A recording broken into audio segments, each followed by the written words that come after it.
Welcome to Cartoonist Kayfabe. My name is Jim Rugg. I'm Ed Piskor. Today we're going to talk about how to draw comics the Marvel way. I heard of it. But before we do, let's run by our latest projects. I have Octobrion in 1976, the world's first blacklight comic in all of its fluorescent glory. My eyes. Available wherever comics are sold. Get it at your local comic shop. Get it at Target, of all places. But available wherever comics are sold. It's a one-of-a-kind comic. Looks like no other comics. If you're into printed matter, if you're into kind of weird comics, you're going to want to have Octobrion in 1976 in your collection. Yeah, congratulations on that Kickstarter once again, Jimmy. Right now on my Patreon, patreon.com/edpiskor, I'm serializing my latest comic endeavors, Red Room. And in fact, the pages are up there in high enough resolution that people have started printing them out and making their own bootleg versions so that they could read them on paper rather than on screen. And it's pretty sharp detail, you know what I'm saying? I was going to say, man, I hope you're getting some ideas on how to do a print version of this ultimately, because these look pretty cool, man. Yes, sir. So $3 gets you the whole archive. It's a very simple Patreon. There's no extra bells and whistles to it. $3 gets you the archive. I put up new pages every Tuesday, and there's a wealth of them that are due out. In fact, I drew this past week was a 4-page week, man. This guy right here, that's the cryptocurrency keeper, because the 4th issue I'm working on. It's kind of like an EC homage kind of story where there's 3 different stories inside the issue, right? I love that concept. And there are pages that I drew this past week that I can never show on YouTube. like somebody has to put money down and opt to take a look at this stuff. I don't want to will these pages on anybody, man. So like you might have to censor these when I show you. Lines crossed, man. But that's not all, because it's the life story of this psycho lady. Wow. Yeah, that's I wouldn't show those publicly. Yeah, her name's Donna Butcher, and she's a heathen. I'll say. Well, I'm sure that'll get a reaction, Ed. I think so. But this what's it called? How to Draw Comics? How to Draw Comics the Marvel Way.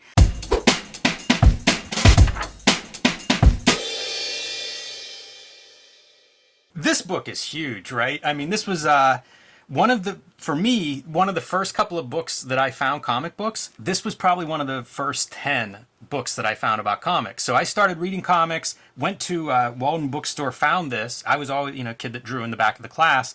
As soon as I got my first comic, I decided I wanted to draw comics. Man, within a week, I found this book, by accident. I had no idea it even existed.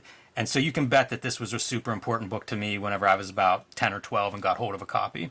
I also was the kid who drew in the back of class, and I was the kid who was trusted with, in the group assignment. Like, I would be the guy doing the illustrations for, the President Project or whatever the heck, right? It was known that I was the drawer of the crew. But no teacher, no school librarian in my elementary school was like, yo, kid, come here, man. You see this book right here that we have on our shelves? How to Draw Comics the Marvel Way? That might help you along on your endeavors. I found it my own self.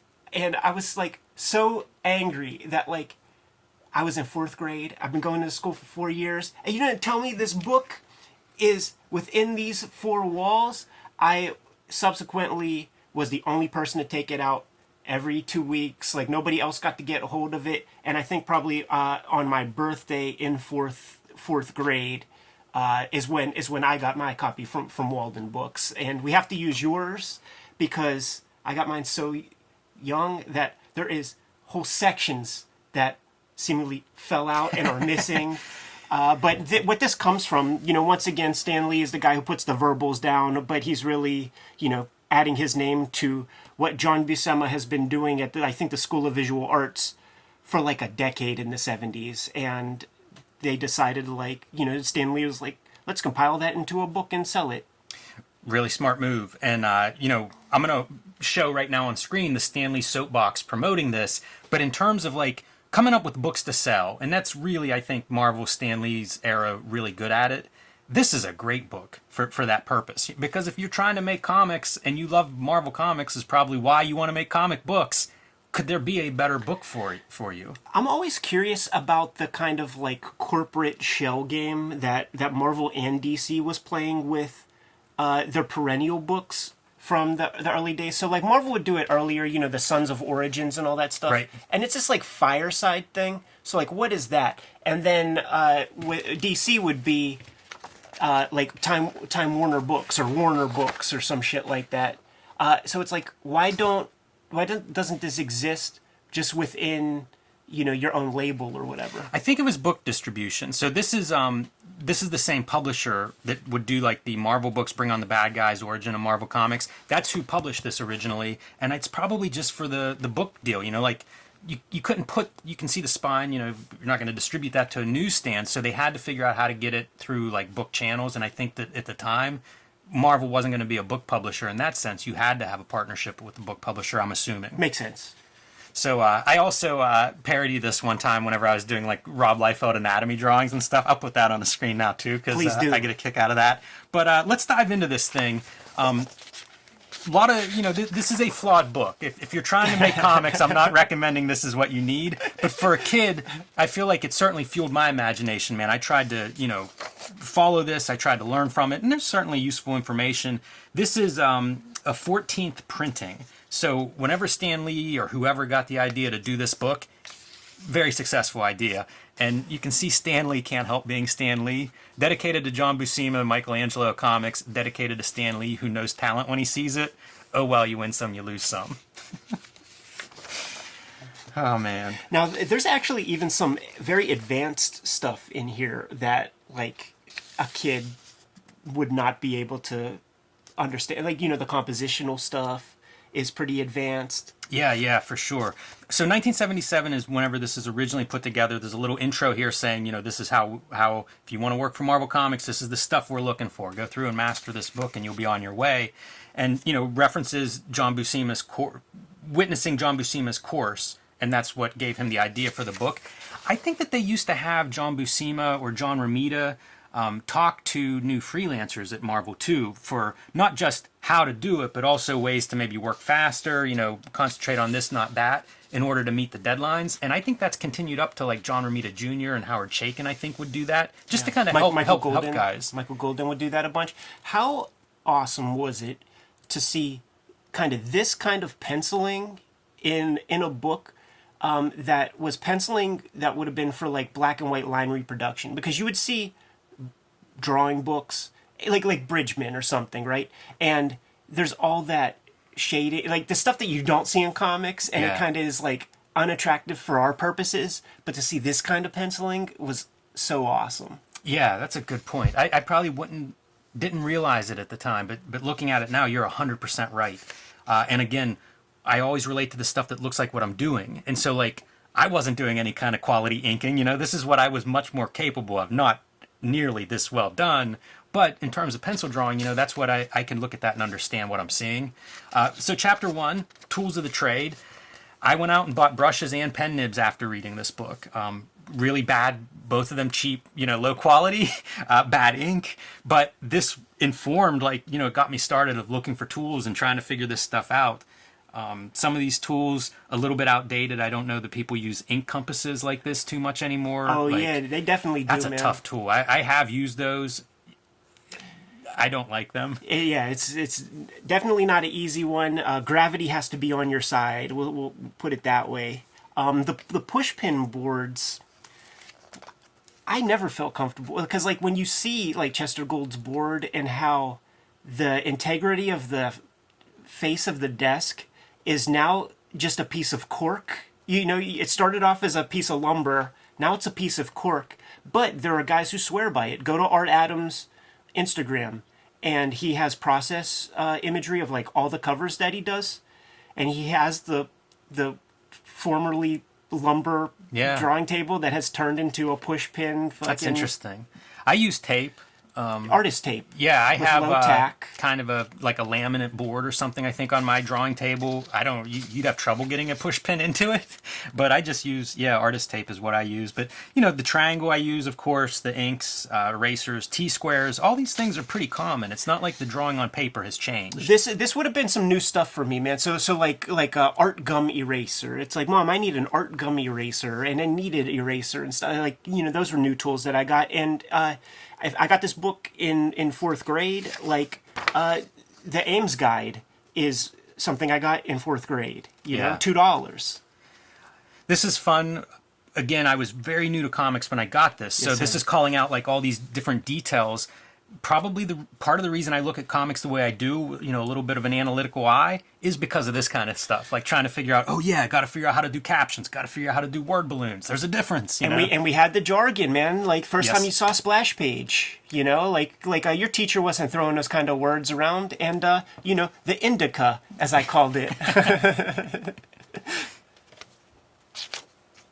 I love all the examples too, because I was fully a fanboy of comics already, but only for the stuff that I could get my hands on, right? So I don't know who these people are right here. I don't know Yeah. what this stuff is. It made me want to dig. This is another thing that's interesting to look at now. Whenever the internet and blogging started up and people would show like a panel from a story and it was like, oh, it's glorious. Almost like the Chip Kid photograph of some detail of a page. This is a version of that. Yeah. Where it's just panel out of context, really causes you to focus in on what you're seeing there. These are great, you know, very basic shots and what you might do. I remember like bird's eye view and worm's eye view, impossible. Sure. Impossible to draw this stuff whenever I was a kid. Still kind of hard, but impossible when I was a kid. But I see videos on like filmmaking and they talk about some of the, I don't know, emotional qualities that these different shots would have. So these ideas still exist, you know, like they still kind of line up. There's only so many types of shots you can put together, and kind of an overview of those. And it goes very brisk, right? You know, chapter 1, 6 pages and moving on. Easy book to read. Perfect for a young reader. Yeah. So secrets of form, making an object look real, all these title images I love. But also, I bet Buscema drew this in about 15 seconds. Yeah, it looks great. He would get the breakdown rate for that. Yeah, very sharp. So this was neat. I was looking at this, you know, doing the reread and thinking about it. These are the kind of things, like if I'm going to tell you to make comics, just draw from observation all around. Draw all the stuff in your room, draw all the mundane stuff. It'll give you that extra little bit of life and kind of help you study the form. But this concept carries through everywhere. When we were looking at Wizard and Brutes and Babes, you'll see that same concept put forth there. The simple shapes kind of makes sense.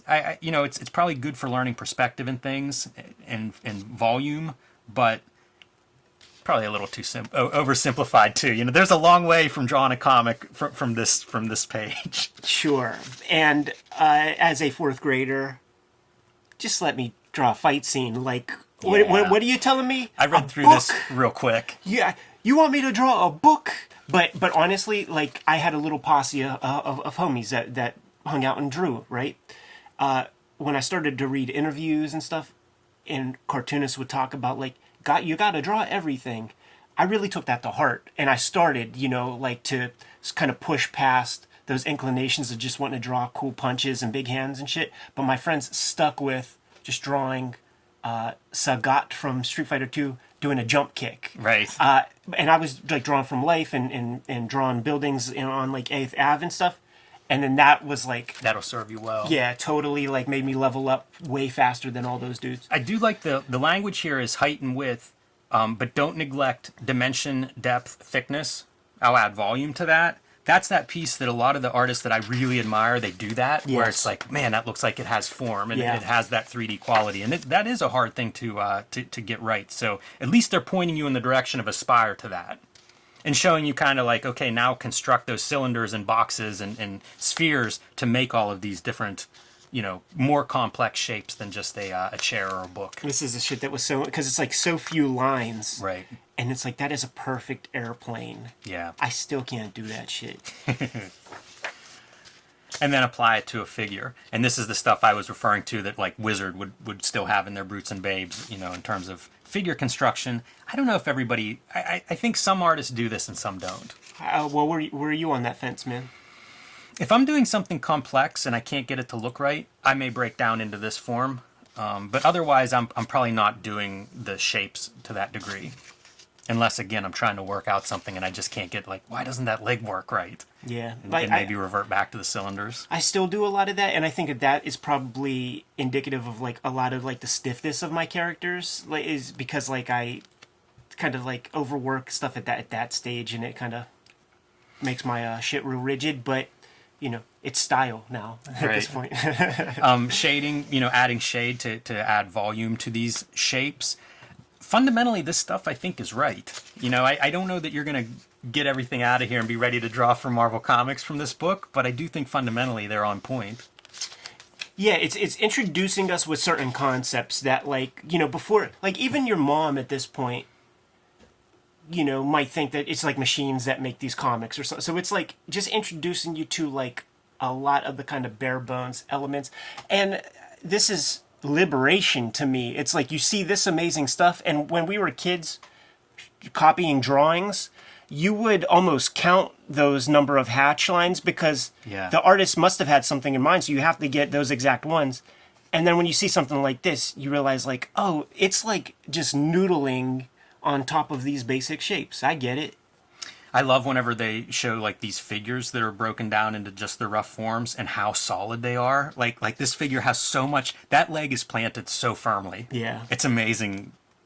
I love Buscema's roughs and pencils because all of that part is there. So they're probably right on drawing it that way. If he's working that way, it certainly leads to great results. And then perspective. Every young cartoonist's enemy, perspective.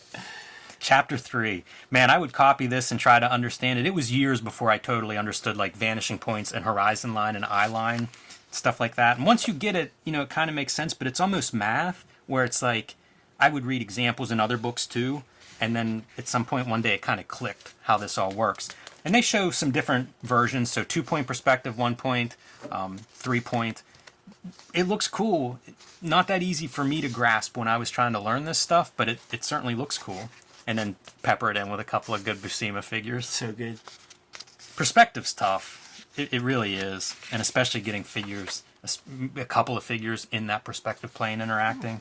And then this is where we start getting into territory see, kids, look how boring that is. And I would look at that and be like, man, that looks so hard to do. Right.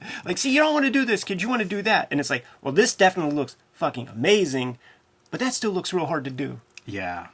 Yeah. And at this time, all I wanted to do was draw Wolverine in a cool pose.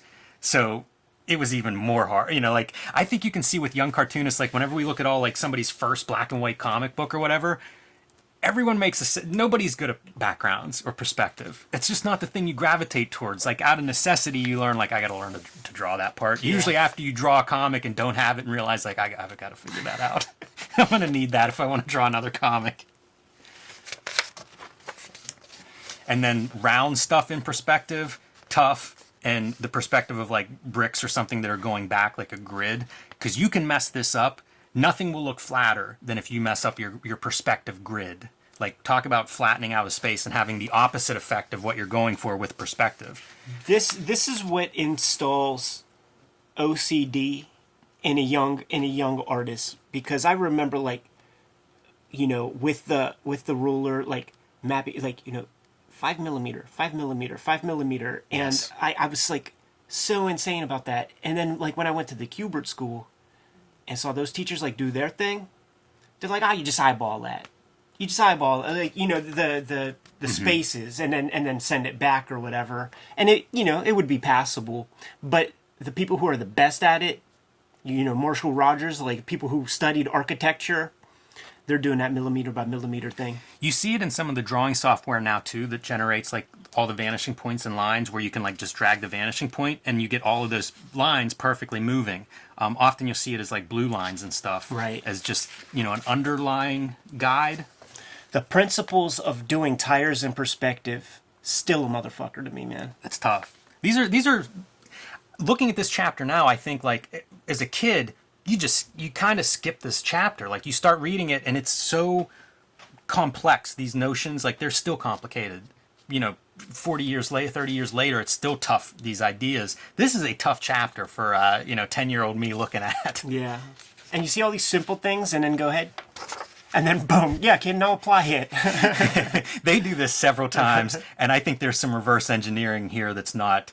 It works on the perspective, but we're going to see compositional examples and things of the same sort where I think it's it's easy to apply that after the fact.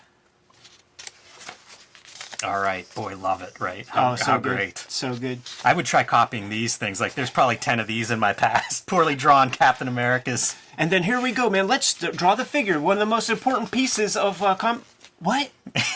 A middle-aged regular guy with no musculature? How far removed from this drawing to that? It's whack. Every art book would have a version of this, though. Every figure book, they all had a version of this, however many heads high and width. But let me see the quads. Let me see the lats. Yeah. I need to draw like Rob Liefeld is not going to hire me That is a high waist, by the way. if I'm going to be doing this. Look at how far up that waist is. Well, you know what it is? Like our generation, we don't wear pants where you're supposed to. Like we have the hip huggers, so we Fair would enough. wear our pants there. But like when you wear pants properly, you look like you're wearing mom jeans. Those do look like mom jeans, especially the side profile. The side profile, I'm going to take umbrage with. Some stuff is odd with that side profile. And the butt's like, I don't know. Yeah, he activated his glute muscles. Yeah, it's just like this ain't enough for me. No. I need every little, there's like little football.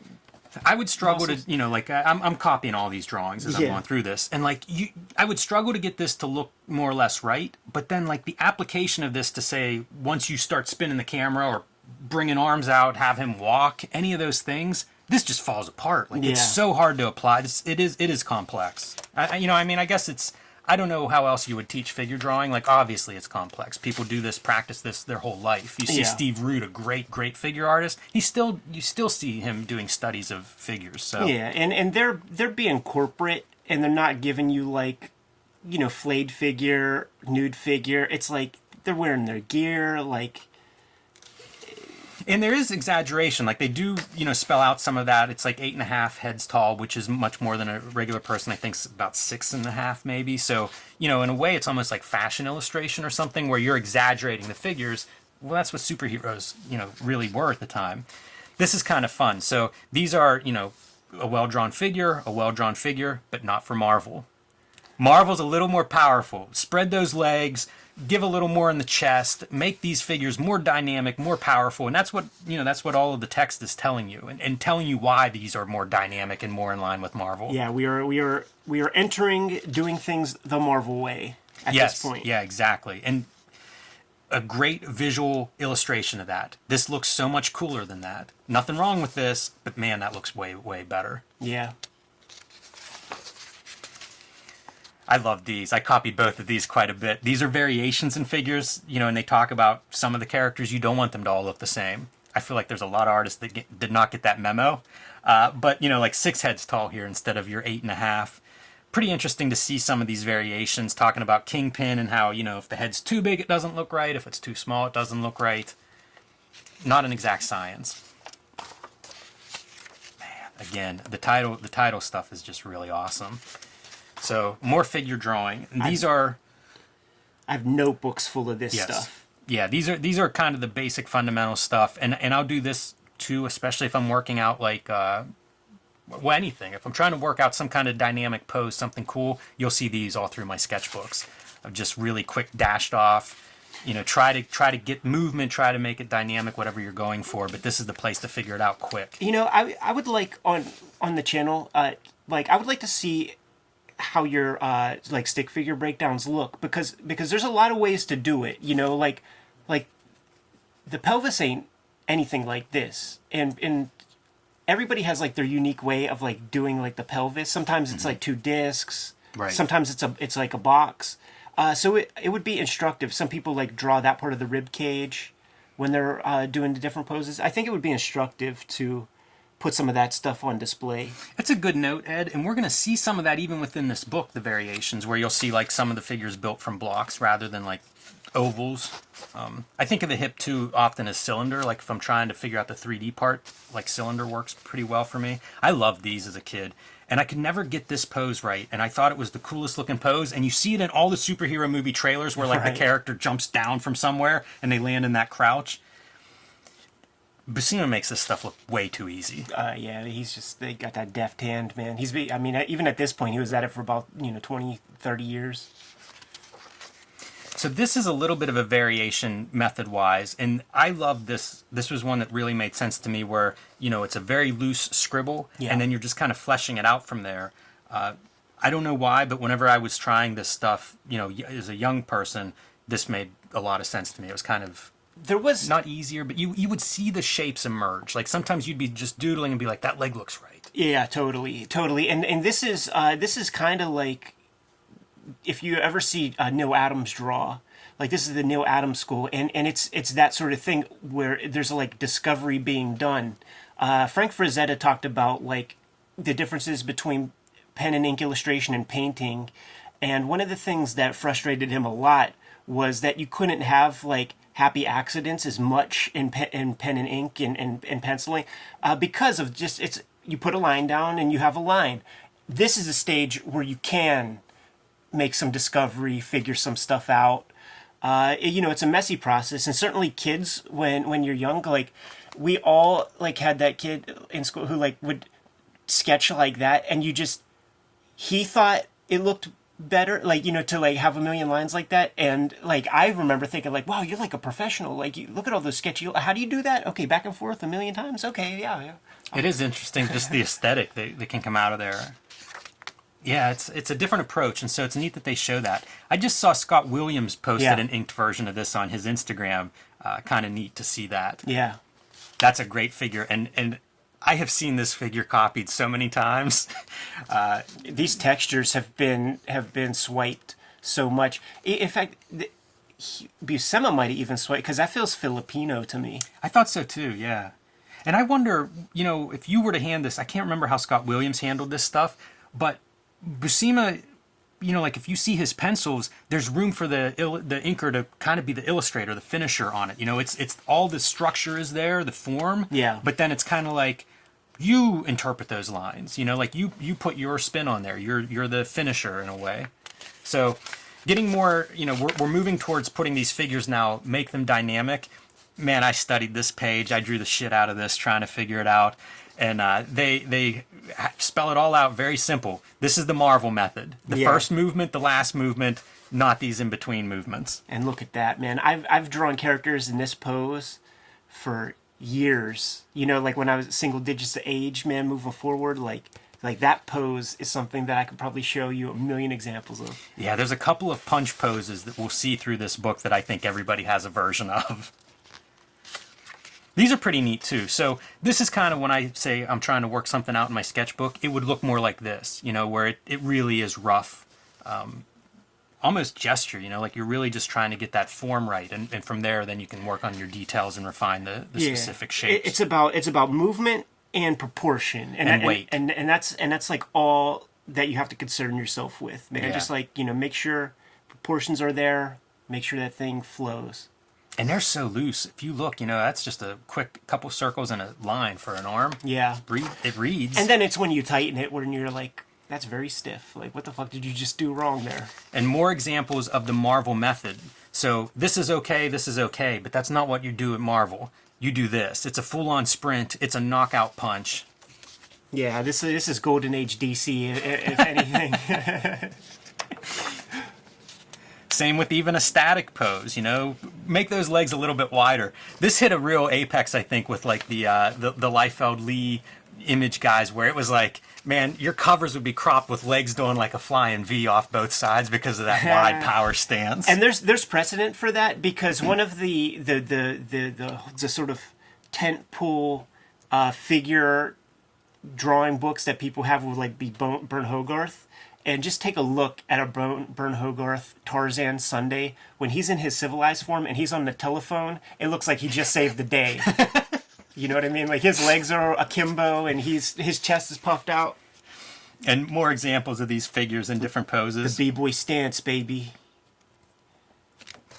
There you go, Tarzan on the phone. I want those reports on my desk immediately. Or it would be like, I love you too. Dude, I was so young. I was like, who is that? I wonder what that character is. Like I had no Power Man. Yeah. Luke Cage comics. And this is putting it all together from your stick figure start, the shapes, and all the way to the detailed finished figure in 5 steps. I don't know if it's quite that easy, but they make it look easy. There were always those how to draw things, though, where it'd be like step 1's a circle, and step 2 these dots for eyes, and step 3, and then step 4 is the finished, polished. Everything appears between steps 3 and 4. Yeah, totally. This is where Buscema would frustrate me, because it's like, show me how to do like, what is this? Like, how, like, I want to know how to do all the, but like what is that? You didn't build me up to these parts, man. You're showing me cylinders and stuff, but like, what is all of this stuff? Yeah, this is why you need the How to Draw Comics the Extreme Way, the anatomy lessons. And of course, like, you know, Stan Lee isn't going to tell you, go get George Bridgman's Constructive Anatomy, or like, you know, they're not going to sell one other thing. No. You know, they're not really trying to help. And then here are your samples. You know, pull out a couple of panels and show us that what the stick figure breakdown looks like from these panel examples.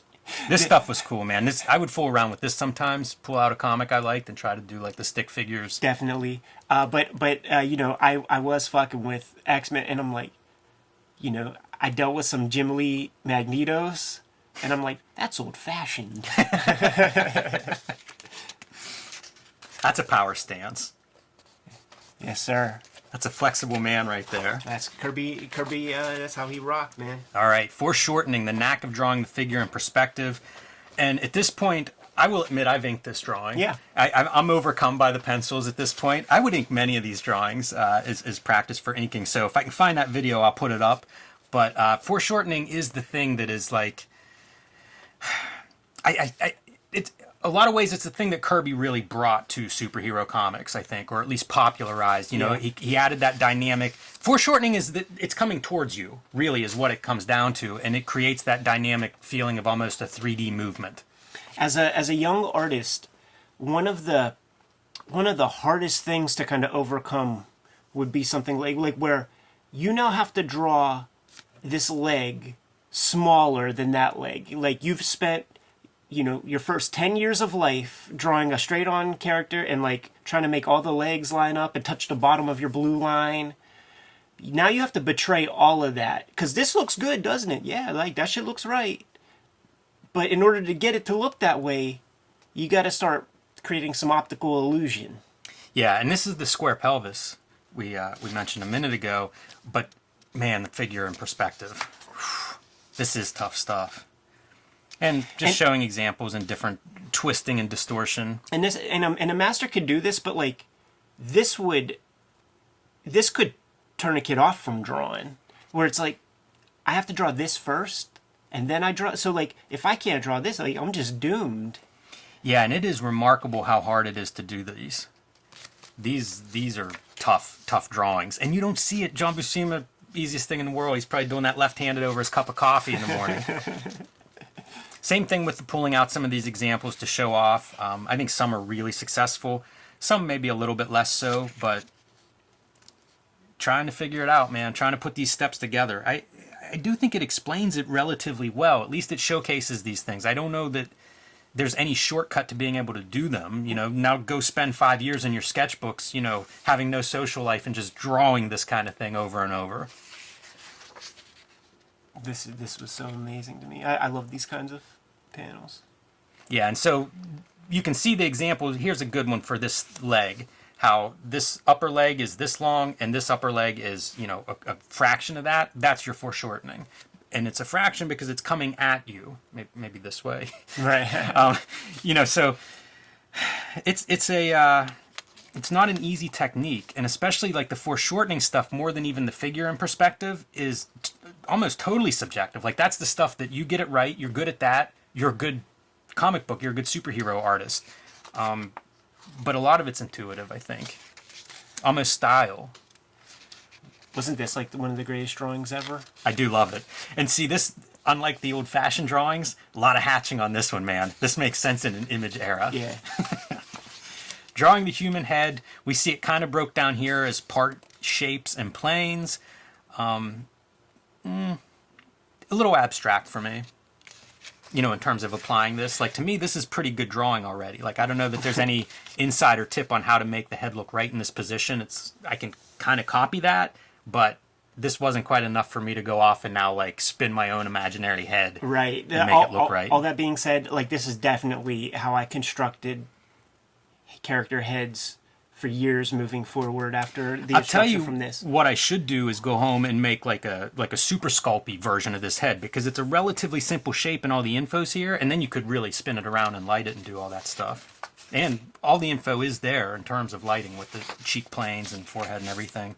Proportions for your heads.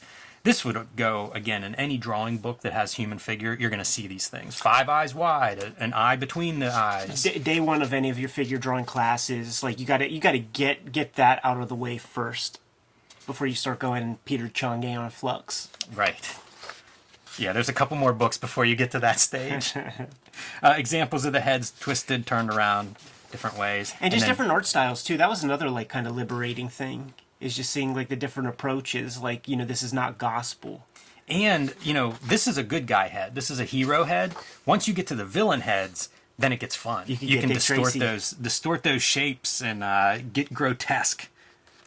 Don't have to draw the villains looking too good. And their examples of villains are great. I love this pulled out page. I remember being able to pull out Kirby at that young age. Like, oh, that's a Jack Kirby.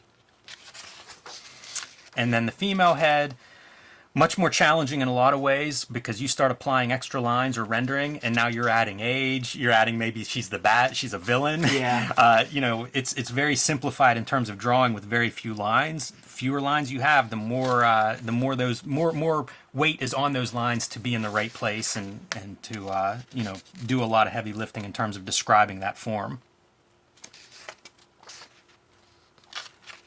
All great expressions. All great expressions with no additional lines anywhere. Right, yeah, that's a good point.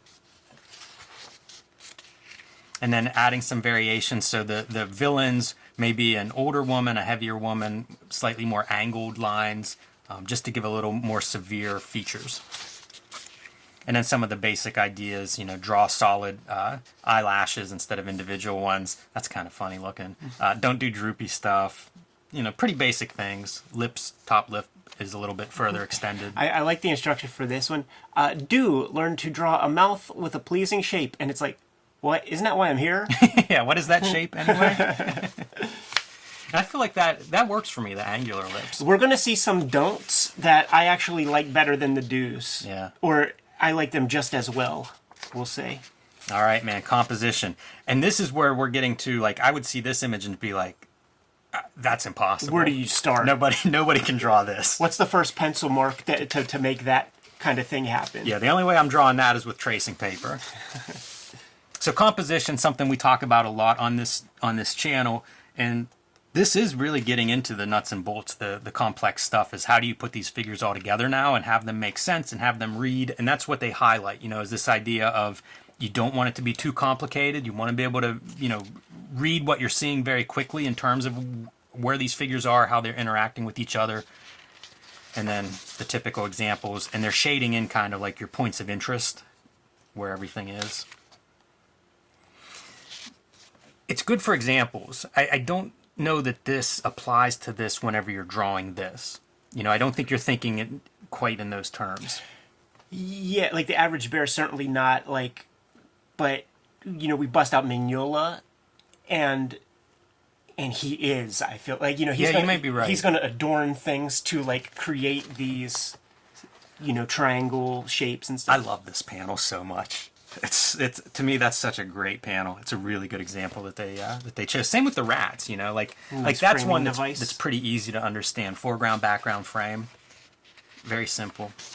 Yeah, some of these make more sense than others. Great Jack Kirby. This is one I looked at a lot whenever I got this book. You know, trying to figure that part out because it's so good. Foreground, background, cap in the middle. Like when Kirby was working furiously in the 60s, the compositions would be so, you know, like the faces would be half cut off sometimes, whatever. He was just working at a fever pitch. 70s era, even more, like, let's say Marvel, you know, post Fourth World, when he was only drawing, say, maybe 50 pages in a month or whatever, every panel is perfectly composed. Every panel. I wonder if some of that is the adjustment to the paper change size. Because you always hear those stories when they went from twice up to 1.5, and he picked up the page, and like half the page was still, it was drawn on his drawing board. Maybe a bullshit story, but it would have been an adjustment. If you were used to working a certain size and reduced it, it would take a little bit of time probably to get used to drawing that small. So this is camera angles, composition related to camera angles, how you're setting up your actual panel, and showing sort of Doctor Strange walking into a room. We can all read that, but that's not Marvel. When Doctor Strange walks into a Marvel comic, we're going to get the most out of it. And it explains some of this stuff. You use a Dutch angle, you turn that, it creates a sense of urgency and drama. They also are cooking the poses a little bit. Like this is not just a camera change. Like we've got Jameson really leaning into that phone call. Same with Doctor Doom, like raise that arm a little bit more. But I guess they're all related. It's not just the camera. It's also exaggerate that figure a little bit. Yeah. But these are all. I like all 6 of these. I really like Doctor Strange just walking into the room all normal. How to Draw Comics the Fantagraphics way. Yes. And then Marvel. I like him just coming home. Like, yeah, just he's what's gonna for dinner, honey? kick off his cloak. His cloak's gonna jump off, go hang itself up. Get himself a highball online after a day at the Defender's office. And they do several of these pages. And I spent a lot of time on these, looking at these pages, and they spell out like what's happening, and then like there's your dynamic version. And I just loved this. This was pro wrestling to me right here. But all of them are this way. That's that popular punch that I said. I think everybody has a version of that. I can show you John Byrne Wolverine panels like that.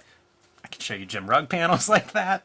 A lot of tilts, like nothing is static. There's no horizontal vertical on this page compared to here where the background's horizontal verticals.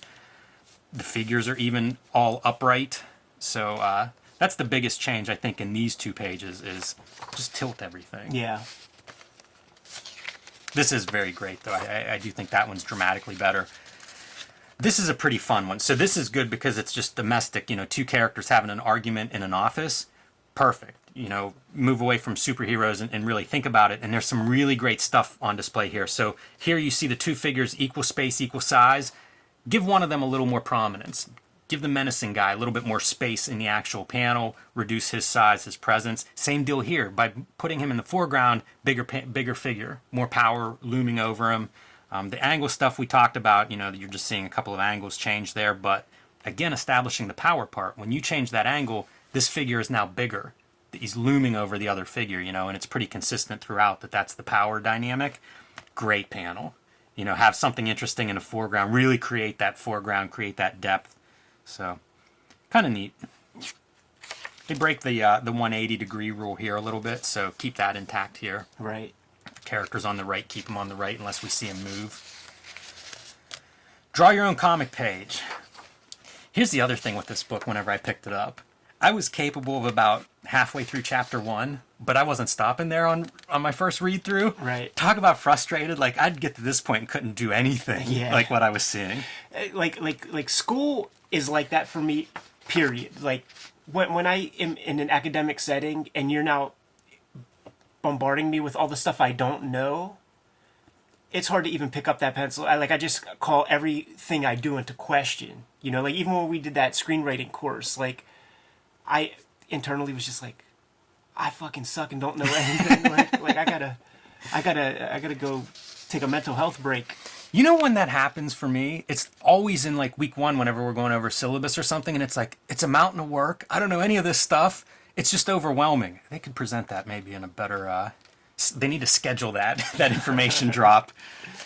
This is putting everything together. What we've seen up to this point of like stick figures, cylinders, more revised drawing. And there's a couple of these, and they give you the little plot. This is, again, Brutes and Babes. We saw Bart Sears do the exact same thing in Wizard, and why not? For sure. This is pretty fun. So Farrell Dalrymple, whenever he did his Strange Tale stories, he lifted this page. So you get to see Farrell, his interpretation of this page. Really cool to see. Silver Surfer and Spider-Man interacting. Some great panels on here, too. Like Spider-Man recovering from that blast. Really cool. And once again, man, very familiar with McFarlane Webs. That's old-fashioned. You weren't buying it. And showing the block of the shapes like in the composition chapter. relatively consistent the way they present this information. Very mind-blowing to me. Like, whoa, Nova from the New Warriors, like, had a comic back in the day. Like, Yeah, this would be eye-opening because I had no comic shops anywhere and Nova wasn't being sold at the time. Yeah. Yeah, this is the old-fashioned. Tip your hat to the old-fashioned. So this is cover design, and we're seeing roughs here. We've looked at doing rough layouts before on the show. Important part of the process. Might call them thumbnails. that's a pretty cool one. Yeah, and they go through and they give their thoughts on why these cover roughs work or don't work. And they do say, like, some of this stuff's pretty good. One point to remember, these are all matters of opinion. And this is where, like, they say one thing here, and then they go back and say, you know, this is a good composition, or this is an interesting composition. Maybe not the one they end up choosing, but some stuff works, some stuff doesn't. I think we could all agree that in a comic called Nova, you should never have the hero with his back to us. Not bad, but Nova is the star of the magazine, and the editor didn't like to have nothing showing but Nova's back. Maybe you have some editorial job in the future, Ed. Oh man, those You have dudes don't want me to good come eye, to New York. the good compositional eye. I'll definitely take some jobs, man. If I come to New York, maybe. Shit. And then the building up your rough layout, you know, the one that they chose, develop that into like the finished piece. And the ink, you know, was the chapter header. That with the B-boy fucking Run DMC chains on. I was looking at his eyes too, man. That's funky stuff. Kirby is in his own universe, you know, like with all that stuff. It doesn't describe anything in the known universe, you know. That's the charm. It's really strong. Art of inking. So this chapter did make sense to me early on. This is probably one of the takeaways from the book whenever I first got it. I got a brush and some pens and stuff, and I started thinking not in terms of pencil anymore, but in the ink, the black and white, the finish stuff. So you see some very practical kind of techniques. This is another one of those ruling pens like that inking compass, but it's called a ruling pen, and so it would be for straight edges. And you load the ink up like open. It's kind of open. It's these two pieces of metal. You can adjust how tight they are, and you put your ink or paint in there. I have used those. That's an antiquated tool. Rapidographs took Yeah. that over. Yeah, for sure. I've also done this technique where you actually use the metal part of the brush along a straight edge that you're holding up. This is tough, man. You need some steady hands for this. Not my preferred way to rule a line. But Yeah. you got to try it. If you know of these techniques at some point, you got to try them. Yeah, the hack for that is to tape some pennies on one side of the ruler so that Yeah. it makes it raised up so that you don't, because you know, if you keep the ruler flush with the paper and you put ink, you know, up against it, it's going to spiderweb underneath and fuck your stuff up. And then these are some of the different marks you can make with these tools. Anytime I would get a new tool early on, you would test this stuff out. Even if you see like my scrap cardboard, you'll even see these kinds of things, just rolling a point on. And then these pages I would just puzzle over. So there's 3 examples of this different type of ink approach. This one is the ideal according to them. And probably the big piece I take away is like the under pieces would be a heavier line. That was a pretty classic inking 101. I guess I still adhere to that. And then too much ink on here, although I think that one looks okay. Yeah, I like that a lot. I mean, there's they overdid it with like, you know, that's bullshit. You know, like no professional inker would like think to like do that, but like take all of that bullshit away and just keep it on the. I mean, you have Frank Robbins or something right here, Frank Thorne or somebody. Yeah, you're not. Frank Robbins is right. You're not too far off from there. And then the very light version. Yeah, come on, it's Hergé. I actually swiped this panel in the Street Angel Gang. Yeah. I have a panel where everybody's like running out to do their gang fighting and stuff, and it's like the exact homage to this panel because I did look at this quite a bit. And the cool shit too is like letting you know that, you know, these drawings, this is actual size, so like you have to have production in mind and reduction in mind for how this thing's going to look. So you can't be putting lines too close together, yada yada. Yeah, good point. And this is a Kirby panel, right? I think so. It certainly looks like Kirby art, unless Rich Buckler's, you know, Right. putting that one in. Kind of interesting. And then we're going to go through and see some examples of inking. And so, like, this is stuff that I still think about, you know, in terms of, like, spotting blacks, trying to create mood, atmosphere, weight, volume, all that stuff. A lot of it comes from apply those shadows in the right spots. And they show some different examples of spotting blacks and the compositional results of that kind of thing. You know, having some blacks maybe around the head area if you're trying to highlight that. The great shadow blocking off a figure, really, really effective. So this is the one, like I took every line so literally when I was a kid, and I was like, what is a Batman image doing I thought that too. in How to Draw Comics the Marvel Way? that's a nice, I like that panel a ton with the ink water in the bottom. It's pretty good stuff. Some of these I'm not that impressed with. Like, that's pretty straightforward. I don't know that the black spotting is too impressive there. You know, we grew up looking at like a Mike Mignola if you want to study spotting blacks, or even Frank Miller Sin City. And there are, like, you know, Gene Colan. You guys had Gene Colan in the house. Like, yeah, you could have done a whole book on his shadows. Do a couple more with him. Yeah, for sure. Boom. And that's Excelsior. basically it, man. That's the wrap up. A pretty simple book. There's a couple of, you know, additional books that they point out on animal drawing. Oh, they do have the George Bridgman and Oh yeah, there you shit go. like that. Bern Hogarth. You know, I think his stuff's pretty well known for figure drawing books. Yeah, he's Especially in comics. and inventing muscles. Right, right. And then they plug mood and philosophy behind comics. These are the other, like, the early Marvel collections, like trade paperbacks, prototype trade paperbacks, and acknowledgments. And these are the artists that appear in these pages. So that was my first, like, idea of things to think about if I'm trying to draw comics. Yeah. Probably some bad habits in there to pick up. But also, you know, like, you begin an endeavor with unconscious incompetence. You don't know what you don't know.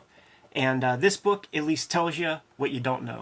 One thing this book gave me was my first, like, chasing an artist.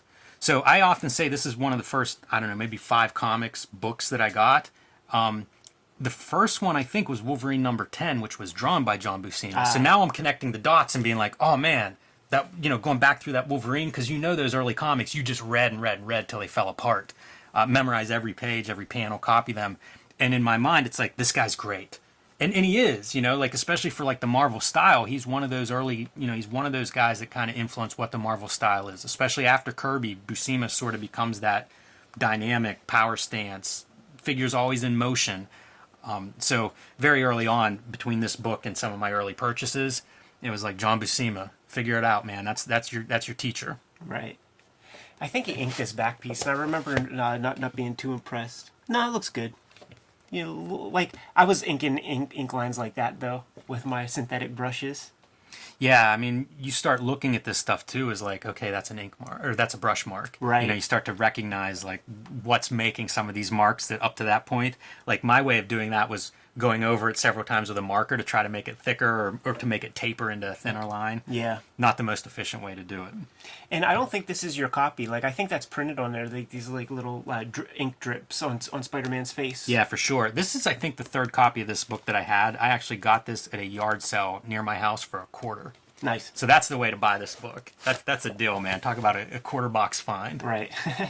I don't think their kid was impressed with it because it's still in pretty good shape. Yeah, I don't think they even cracked it open. All right, Ed. Anything else on how to draw comics the Marvel way? I mean, we could talk about this for a week, man, but we should get out of here. Kayfabers, like, follow, subscribe to the YouTube channel. Hit the bell icon. We'll notify you when new videos are available. Octobriana's in stores right now. Hit my Patreon, patreon.com/edpiscor for serialized Red Room comics. New pages every Tuesday. Subscribe to the Cartoonist Kayfabe e-newsletter at the link below this video to keep up with everything we're doing. You can find Cartoonist Kayfabe merch and t-shirts at the links below this video. Jim, I have to go try to figure out how to draw tires in perspective. Man, I need to conquer this white whale. Give these guys their marching orders. Make more comics.